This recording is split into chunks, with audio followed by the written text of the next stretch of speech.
Olá, internautas do J+, hoje estou tendo o prazer de receber aqui nos nossos estúdios o Jefferson Schroeder, que é canoinense, é ator e já fez inúmeros trabalhos a nível nacional, né? E que até filmes como, por exemplo, Minha Mãe é uma Peça, que muita gente assistiu, às vezes está pensando, mas ele tava sim. Ele, inclusive, é um personagem bem importante no filme e é canoinense, né? Isso é um orgulho para a nossa cidade. Tanto é que a Câmara de Vereadores de Canoinhas, na noite da quarta-feira desta semana, entregou a ele um prêmio de cidadão benemérito, né? Não é exatamente um prêmio, é uma honraria, né? Por ele elevar o nome da nossa cidade para todo o Brasil, né? Através da sua própria representatividade.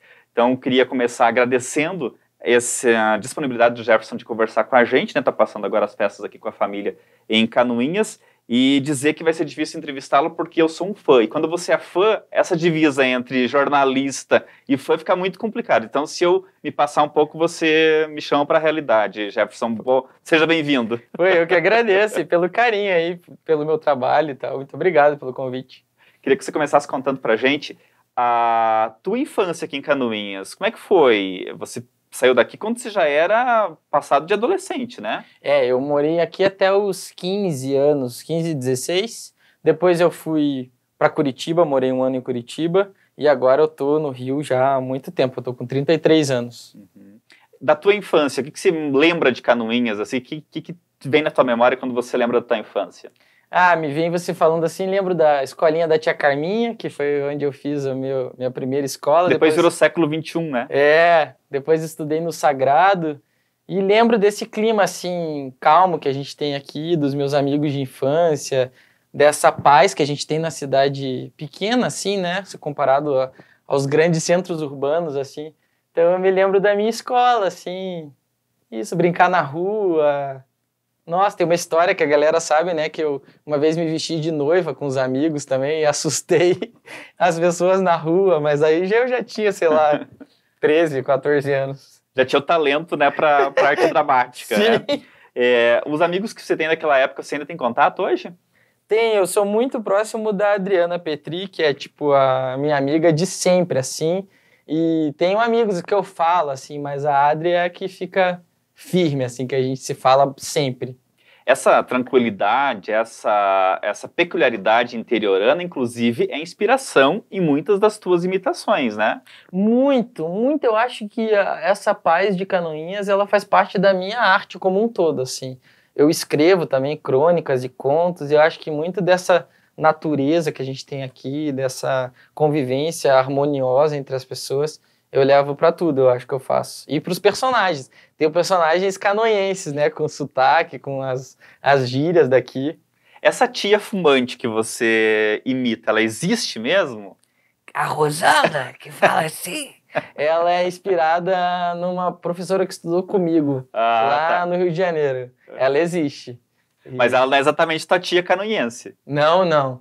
Tem a tia Cici, que é inspirada na minha tia Cici, que é canoense, que fala assim. É essa que eu tô falando. Tem a voz puxada. Essa é canoense. Tem um personagem que eu falo assim também, que é meio canoense. E tem a Teca também, que é de Canoinhas. E todos têm esse jeitinho brejeiro como uma das características. Tem esse jeitinho interiorano, assim, nosso, né? O que você, dessas peculiaridades aqui canoinenses, o que você acha, esses regionalismos, né? O que você acha mais, o que você fala lá no Rio de Janeiro, lá em São Paulo, enfim, lá no Sudeste, que as pessoas acham mais engraçado? Tem, por exemplo, nesse personagem que eu faço assim, tem essa coisa de chamar cavalo, que a gente tem essas coisas assim, né? Meio que quase que xinga carinhosamente, né? E na Teca eu faço uma coisa meio de fazer sabe? E na Cícia eu falo, Digo, diz ele. Aí digo, estávamos em casa e digo, vou lá na padaria. Aí diz a Shirley, vai fazer o que na padaria? Aí digo, vou comprar um pão. Então essas coisinhas eu acabo dividindo algumas características do Sul nos personagens para fortalecer cada um, assim. Tem uma palavra que a gente fala aqui que se você usar isso lá mais pro Sudeste, né? As pessoas não entendem que é o capaz, né? Capaz. Eu falava muito capaz quando eu cheguei no Rio, e hoje em dia eu não falo mais porque as pessoas não entendem, né? Porque o capaz, né, tem uma coisa de É capaz de, né? Só que a Sim. gente fala capaz de, tipo, bem capaz. Não tô acreditando. Isso, bem É capaz. o bem capaz, né? É. Inclusive, né? Sim. Aqui, você estudou no Realização e teve uma passagem ali icônica, né? Porque você imitava os professores. Imitava. E você voltou em 2013 lá para imitar eles na cara deles, né? Voltei, isso tá no YouTube, né? Assim, eu sei que os alunos, quando entram na Realização, ficam sabendo desse vídeo e vão lá ver, assim. E foi muito legal, porque eu voltei lá, os alunos eu não conhecia mais, e aí a Diri falou, a diretora, né? Ela falou... A nossa querida, como diz o Paulinho Basílio, é a Camargo de Canoinhas, né? Ele fala a isso? Maria Luísa, né? E Maria Helena? Maria Helena, perdão, Maria Maria Helena, Helena. minha querida Maria Helena. E ela falou, vai lá, Jefferson, imitar os professores. Daí entrei na sala e tinha, tipo, alunos que eram filhos de professores que eu imitava, eu nem sabia. Foi bem legal esse dia. E elas levaram tudo no bom humor. Tudo no Coisa humor. que não levariam se você fosse aluno delas ainda, né? Na época eu lembro que era um problema um pouco. Por exemplo, a própria Maria Helena, na época, soube que eu imitava ela e eu lembro que ela um dia falou, quer dizer então que você me imita. E eu, sim, né? E a Maria Helena, que é ou era fumante, ela tem muitas características dessa sua tia também, Pois né? eu acho que a Maria Helena é uma das primeiras vozes de fumante que eu imitei, né? Que ela Como tem é que- a voz bem rouca. E aí, a que eu faço hoje em dia no meu Instagram, a Rosana, É mais suave, é mais... E tem uma coisa carioca. E a Maria Helena, ela tem um carinho, um afeto que é uma coisa incrível, né? Ela nasceu para ser diretora, né? Ou seja, muito, é muito marcante pra mim a relação com ela, porque ela sempre gostou muito do teatro, assim, apostou muito no teatro. Então, quando eu estava na Realização, tinham peças de teatro, eu fazia teatro com a Nádia Maff lá também, e a Diri, que a gente chama ela de Diri por ser a diretora, né? Ela sempre apoiava muito o teatro. Então, para mim, ela possibilitou que eu conhecesse o teatro o mais cedo que eu pude, assim, né? Agora, até como uma forma de inspirar quem está assistindo a gente, que a maioria das pessoas que vão assistir são aqui de Canoinhas e região, né, pelo J Mais ser um veículo de imprensa regional, olham a tua história e ficam imaginando, né, eu até gosto de teatro, mas não tem muito incentivo, as pessoas não entendem direito.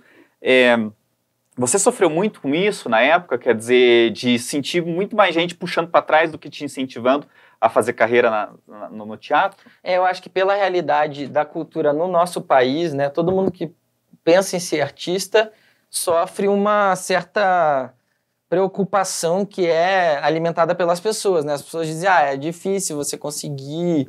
Então eu ouvia muito que seria muito difícil eu conseguir me destacar e viver disso. Mas eu tinha muita certeza que eu queria isso. Eu pensava, se não for isso, eu não sei o que eu faria. Então, era o único caminho que eu podia seguir, assim. Como diz aquele filme, a pessoa é para o que nasce, Para o né? que nasce.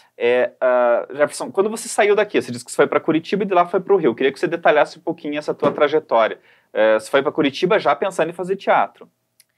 Eu sempre quis trabalhar com arte e eu fui para Curitiba fazer o pré-vestibular. E cogitei fazer arquitetura, desenho industrial, porque eu desenho também, né? Sempre desenhei. E lá no Positivo tinha aula de literatura com a Sônia Moreno, que é uma atriz, e ela entrava e interpretava partes dos clássicos da literatura brasileira. E para mim era um dos momentos mais incríveis, assim. Até arrepiei meu braço aqui falando, olha. E aí um dia eu fui falar com ela, eu falei, eu penso em fazer teatro, mas não sei como seria. Essa coisa de ter um medo de ser muito difícil. E ela falou, nossa, teu olho brilhou quando você falou de fazer teatro, eu acho que você tem que fazer teatro. E assim, foi uma conversa de 5 minutos, sei lá, que me deu coragem, assim. E aí eu escolhi prestar vestibular para teatro em Londrina, na UEL, mas eu acabei não fazendo a UEL, e eu comecei teatro no Rio de Janeiro. Eu estudei 1 ano em Curitiba, e depois minha avó me chamou para morar com ela, porque minha mãe é carioca, né? E aí eu comecei a estudar teatro lá no Rio. Mas isso foi uma coincidência, ou você já pensou que Rio, que os melhores empregos, as melhores oportunidades para quem é da área cultural estão no eixo Rio-São Paulo? Eu cresci indo para o Rio de Janeiro nas férias. Então eu tinha muita vontade de morar no Rio e tinha essa imagem do Rio de Janeiro ter a Globo, ter um polo muito forte de teatro. E acabou que foi uma coincidência e uma sorte da minha família ser carioca, porque é muito caro morar no Rio de Janeiro, né? Muito difícil, assim. Não sei se eu não tivesse família no Rio, se eu teria uma estrutura para chegar lá, mas não sei como eu faria. Agora, entre estar no Rio de Janeiro e se inserir no meio cultural, digo no ponto de vista dos artistas, né, entre os artistas, é um desafio, porque é meio que um clubinho, né? Isso foi uma sensação muito nítida para mim, porque eu cheguei lá, comecei a estudar teatro e eu sabia que eu não conhecia as pessoas que trabalhavam com teatro, nem as pessoas que trabalhavam com teatro me conheciam. E você fica na dúvida de quando você consegue romper essa barreira e realmente trabalhar com essas pessoas, assim. Então, eu passei por esse período de não ser conhecido do meio artístico e não ser chamado para trabalhar. E aí, pelos meus trabalhos, que o meio artístico assiste, tem muito isso no Rio de Janeiro. Você pode não conhecer as pessoas não te conhecerem, mas o meio artístico vai muito ao teatro no Rio de Janeiro, vão assistir muito as coisas. Então, por essa coisa de eu estar sempre me apresentando, de eu ter começado a trabalhar lá aos poucos, eu fui ganhando espaço lá também, sendo convidado para trabalhar com pessoas cada vez mais importantes, assim. Então, a tua projeção lá no Rio você deve ao teatro. Eu sou um ator de teatro, eu venho do teatro, né? Já fiz cinema, fiz, né, o filme do Crow 2, o Crow em Família, o Vestido para Casar, o Minha Mãe é uma Peça. Tô no Pérola agora, que é o próximo filme do Murilo Benício, e também coisas na televisão. Mas eu creio que sim, que o teatro que me abriu o espaço no meio artístico. Qual foi o momento que você sentiu, poxa, agora eu dei certo aqui? Olha, essa sensação demora muito para chegar, porque às vezes você tem a sensação que você está fazendo algo muito importante, que aquilo vai virar a tua carreira, e não vira. Então, você só consegue saber um tempo depois de você fazer algo, se aquilo deu efeito ou não. Um período que eu estava sem trabalhar, estava difícil até de trabalho, eu escrevi meu primeiro monólogo, e eu entrei em cartaz. E foi muito difícil, não tinha público, não tinha dinheiro. Teve um dia que eu ganhei 25 centavos de lucro da peça, e eu tinha que ainda pagar dos 25 centavos a porcentagem da produção. E aí, um tempo depois, talvez 6 meses depois, eu não sei, eu fui indicado a um prêmio lá, chamado Prêmio do Humor. Fui indicado a melhor atuação pelo organizado pelo Fábio Porchat. É um prêmio criado pelo Fábio Porchat. Melhor texto e melhor peça. E eu ganhei em 2 categorias, de melhor texto e melhor atuação. Depois disso, o Porta dos Fundos me chamou para fazer um vídeo com eles. Depois desse vídeo, eles postaram o making of desse vídeo, que é o vídeo Fofoca de Mãe. As pessoas pegaram esse vídeo... Que você fez com o Porchat, né? Eu e o Porchat, que ele diz, imita umas vozes de dublagem. Eu falo, naquela tarde, eu senti que... E tem o bombeiro Brian, que fala, eu tenho uma corda no meu bolso. Esse vídeo viralizou no Brasil. E aí o Fábio postou no Instagram dele que era eu. E aí mudou. Daí tudo mudou. Eu comecei a receber, 50 mensagens por hora, assim, no meu Instagram. Eu lembro de eu contando, eu pensei, meu Deus, tem muita gente aparecendo aqui. O que está acontecendo? Eu subia meu Instagram e via, há 1 hora atrás, 50 mensagens, 2 horas atrás, mais 50. E aí o iFood me chamou para fazer a campanha deles, o Burger King me chamou. Daí eu fui dar entrevista na Fátima Bernardes, no Fábio Porchat, no programa do Bial, no Thiago Leifert, na Leda Nagli. Daí, nesse movimento, eu pensei, algo mudou. E como a gente acaba conhecendo o meio artístico, eu também fiquei observando se aquilo era uma fase. Do tipo, viralizou o vídeo, eu tinha um receio de ser um viral de internet. Do tipo, quando esfriar esse vídeo, logo vem um novo viral. E graças a Deus, não. Assim, as pessoas começaram a conhecer os meus personagens e eu comecei a fazer mais campanhas. Então agora eu estou na campanha da Imaginarium também. Eu faço muita publicidade, é interessante isso. Que eu trabalho com teatro, faço muita publicidade. São os lugares que eu mais trabalho, assim. Isso quase que, né, no meio artístico não tem tanta relação, né? O meio publicitário com o meio de teatro. Agora, isso que você fala de tendo que estar se reinventando, inventando novos personagens, essa é uma característica da vida do ator, né? Quer dizer, se você quer estabilidade, não entra nesse meio, né? Tem essa instabilidade dos próprios trabalhos, porque assim, você a cada trabalho conhece pessoas novas, é um texto novo, é uma demanda diferente, é um cenário novo, e tem essa questão de você se renovar também. Por exemplo, eu trabalho muito focado no meu Instagram, até quem quiser me seguir, @SCH Jefferson com 2 Fs. E eu foco muito ali, então eu renovo muito, assim, o conteúdo também. Tem que estar todo momento trazendo personagens novos e tudo mais. Aí, se abriu as portas da TV Globo para você também. Né? Sim. Você já tinha feito alguns pequenos trabalhos, mas eu tenho a impressão que o momento em que você conseguiu fazer algo mais fixo ali, depois do Zorra, foi o Se Joga, né? O que acontece? Antes desse vídeo com o Porchat viralizar na internet, eu era mais um ator. Então eu trabalhava, fazia uma participação, estava ali. Depois que o vídeo viralizou, as pessoas me conheceram e conheceram os meus personagens, e aí eu comecei a ser chamado para coisas. Então, hoje em dia, eu sou convidado para produtos, eu crio junto. E antes era meio, fazia um teste, eu fazia uma coisa pequena. Então, deu essa diferença. Realmente, o vídeo do Porta dos Fundos fez eu ser conhecido pelas minhas vozes, que é algo que eu não imaginava, assim, que ia ser à frente do meu trabalho, sabe? Hoje em dia, a característica mais forte que as pessoas veem no meu trabalho são as mudanças das vozes, né? Você falou do prêmio de humor do Fábio Porchat, né? E depois do chamativo para a Porta dos Fundos. Você teve um padrinho, uma madrinha na tua carreira lá no Rio de Janeiro? Ele teria sido, assim, a pessoa que mais te ajudou? Ou não? Realmente foi uma consequência do teu trabalho? No meio artístico a gente usa esse termo do padrinho, né? Que é um artista mais conhecido, que ajuda um artista que está chegando, né? O Fábio é muito importante na minha carreira. Há anos atrás, a gente trabalhava com a mesma diretora de teatro, a Celina Sodré, e o Fábio não era tão conhecido. E eu procurei ele, perguntei para ela se ela podia me passar o telefone dele e tal. Eu falei, Fábio, posso te mostrar minhas vozes? Porque eu sabia que ele escrevia e tal. E aí ele marcou comigo num teatro que eles dois têm, chamado Instituto do Ator, lá no Rio de Janeiro, que é uma escola de teatro. E ele sentou na minha frente, igual você tá, eu peguei um papel e eu comecei a fazer meus personagens para ele. E disso, o Fábio me indicou para algumas coisas, me indicou para o Zorra Total, me indicava para outros testes e tal. E anos depois, quando eu chego no Porta dos Fundos, ele lembra das vozes que eu fazia e diz, Jeff, como são aquelas vozes de dublagem mesmo?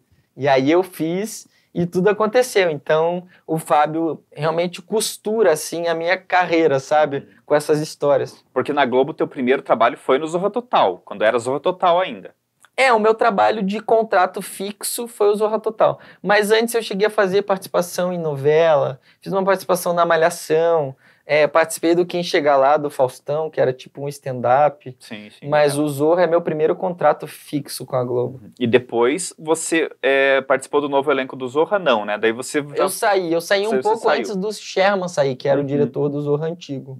E aí você voltou pro Se Joga. Voltei pro Se Joga. Daí lá eu fazia a Cida Lamonier, que era uma apresentadora de fofoca dos artistas. Que tinha uma voz assim, falava com a mão e coisa. E ficamos lá. E o Se Joga, ele foi cancelado ou foi descontinuado por causa da pandemia e vai voltar? Eu não tô mais no Se Joga porque no meio da quarentena eles desligaram o núcleo de humor. Tanto os redatores, quanto os diretores, quanto os atores. Então eu não tenho informações do programa, não sei em que pé tá isso. Aliás, o setor de humor da Globo está passando por uma questão bem fora do humor, né? Que é a questão de acusação de assédio pelo Márcios, que era o diretor de humor da Globo por conta da Calabresa. Você chegou a trabalhar com o Márcios? O Márcios, enquanto eu estava no Se Joga, ele coordenava, né, tudo sobre os textos e tal. A gente teve pouco contato, assim, ele aprovou, passou por ele tudo que eu fiz, mas a gente não teve em contato muito, assim. Quando teve, foi sempre de uma forma gentil, diferente do que muito se fala, né, sobre o comportamento dele, de modo geral, com os atores. E hoje, o que você está fazendo, em que projeto você está trabalhando? Sei que você lançou o livro, né, e queria que você falasse um pouquinho do livro também, e falasse aí dos teus projetos atuais. Lancei meu livro O Ponto, que é um livro de crônicas e contos. Tem crônicas e contos para adultos e para crianças dentro do livro. É um dos livros mais vendidos da editora que lançou meu livro, a editora Letramento. E quem quiser adquirir pode entrar no site da Amazon e escrever Jefferson Schroeder, O Ponto, e chega rapidinho aí. E eu estou escrevendo o segundo livro, né, que deve se chamar Ponto e Vírgula, ou 2 pontos, ainda não sei. E também agora, na quarentena, terminei de escrever o meu segundo monólogo, onde eu faço todos os meus personagens, e eu tenho desejo até de trazer um dia para Canoinhas, fazer esse monólogo aqui, apresentar aqui, talvez fazer uma parceria com algumas empresas que queiram me trazer. Devo estrear ano que vem, né? Ano que vem é daqui a pouquinho, né? E é isso, fiz a campanha da Imaginário, fiz a campanha do Macro, que é uma rede de mercados, e, enfim, trabalhei bastante na quarentena de casa. O que foi bastante complicado, porque o setor cultural foi o que mais sentiu, né, a questão da pandemia, porque depende da plateia para, né, obter o contraponto daquilo que se faz, né? Foi um baque muito grande, assim, a cultura já vinha sofrendo uma retaliação, assim, né, e a quarentena veio para, tipo, empacotar esse caos, assim, porque realmente o pouco que se tinha de dinheiro para o teatro, assim, para a cultura, para alguns pontos da cultura, alguns profissionais, assim, ficou zerado. Foi bem punk, e está sendo ainda, porque não acabou, né? Jefferson, além de a gente saber um pouquinho mais sobre você, a gente vai te aproveitar para fazer humor também, viu? Ok, claro. Aproveitar. Eu quero duas contribuições tuas. Primeiro, você morava aqui nos anos 90, né?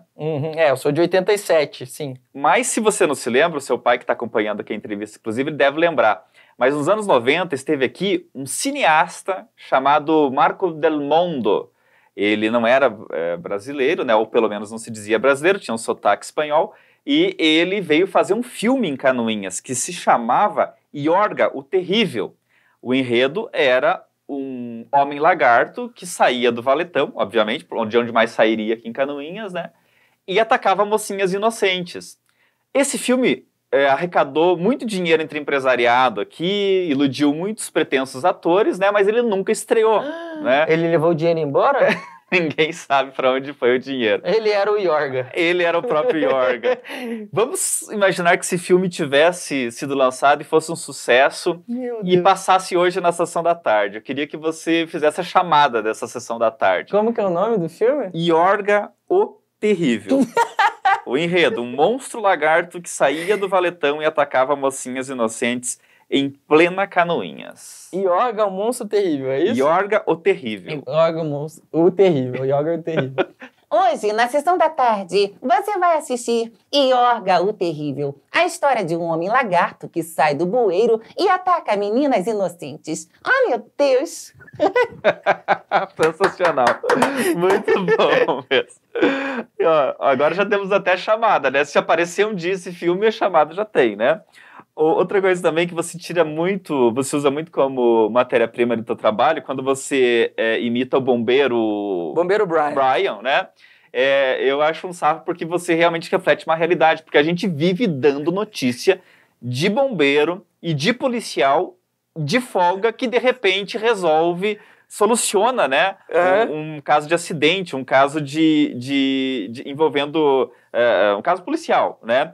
E aí eu fui pesquisar, não precisei nem de muito tempo para pesquisar nas últimas notícias que a gente postou, e já encontrei uma matéria do dia 13 de agosto desse ano, que a gente publicou no J+, sobre um policial militar de folga que salvou a vida de uma criança de apenas 1 ano e 5 meses na tarde de segunda-feira, dia 10, na rodovia SC 477, próximo a Major Vieira, sentido Canoinhas. O cabo João Kleber Bobco, de quem a gente já pede desculpa, se não se ofenda, a gente está só brincando. É uma homenagem. É uma homenagem. O cabo João Kleber Bobco, que trabalha na cidade de Monte Castelo, seguia para uma consulta médica com sua esposa e a filha de 45 dias, quando avistou um homem pedindo por socorro. E aí ele deu uma entrevista pra gente e falou isso aqui.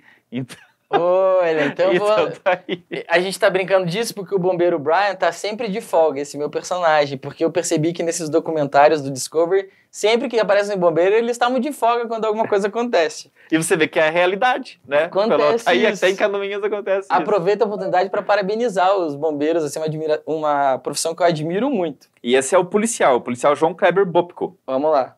Devido à região ter muitos assaltos, de imediato eu pensei se tratar de um. Coloquei meu veículo em meia pista e fui me distanciando, observando o local para ver se não havia mais alguém.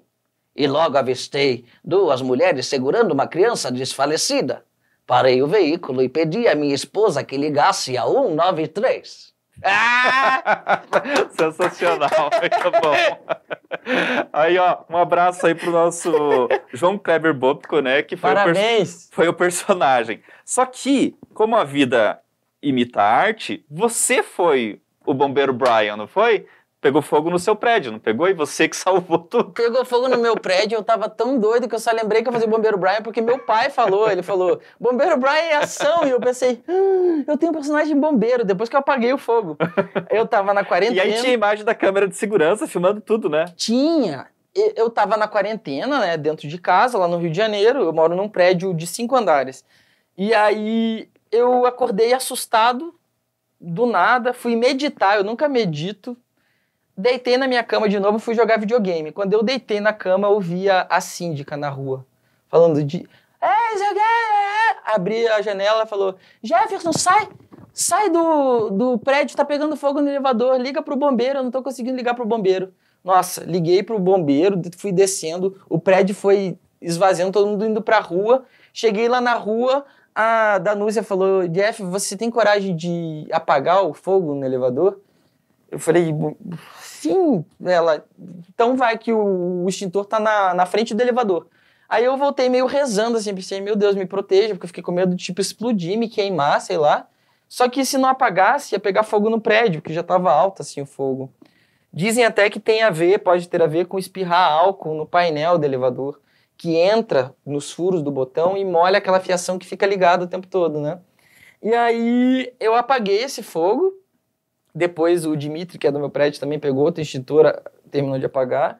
E aí eu postei no meu Instagram.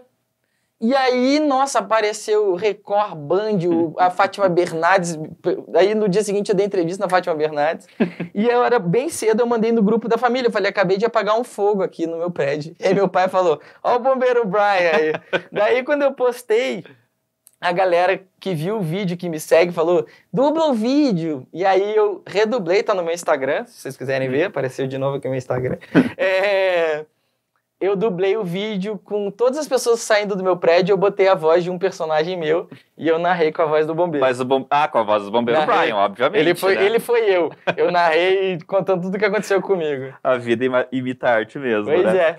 Bom, essa semana o Jefferson foi homenageado aqui em Canoinhas com o título de cidadão benemérito por parte da Câmara de Vereadores e eu queria que encerrasse a entrevista com ele falando, né, que deve ser uma sensação muito boa você deixar a sua cidade para tentar uma vida melhor lá fora e poder voltar, né, sendo homenageado. Então eu queria que ele falasse um pouquinho sobre esse momento que eu tenho certeza que para ele é muito importante. Fiquei muito honrado, assim, quando eu recebi essa informação dessa honraria e fiquei refletindo sobre o porquê dessa honraria vir até mim, né? E eu sinto que essa honraria, ela é de todos nós, assim, sabe? Que é um marco para a gente falar sobre a nossa cidade, sobre as nossas pessoas, sobre os nossos sonhos, sobre as nossas possibilidades, sobre as nossas realizações. Então eu recebo essa honraria como uma materialização de um de nós que pode servir como uma inspiração, sabe? E mostrar que a gente é capaz de conseguir o que a gente quer. No meu caso, o meu sonho era ser ator e ainda é, e trabalhar no Rio de Janeiro, e aos poucos eu estou conseguindo, estou ganhando meu espaço, vivendo disso, vivendo da minha arte. Então, que seja um momento da gente celebrar o nosso povo, assim. Bacana, muito obrigado, Jefferson, por ter aceitado o nosso convite e muito mais sucesso ainda para você. Muito obrigado pelo convite também. Você é meu jornalista de Canoinhas, né? Que vai acompanhando minha trajetória aqui. Sempre que eu voltar, vamos marcar nossos papos. Não é a primeira aqui. vez que ele conversa com a gente. E sempre que vem, felizmente, né? Ainda numa situação melhor, ainda com mais sucesso. O que é muito bom para a gente também poder entrevistá-lo dessa forma. Muito obrigado, Jefferson, e até a próxima. Um beijo, galera. Feliz Natal para vocês.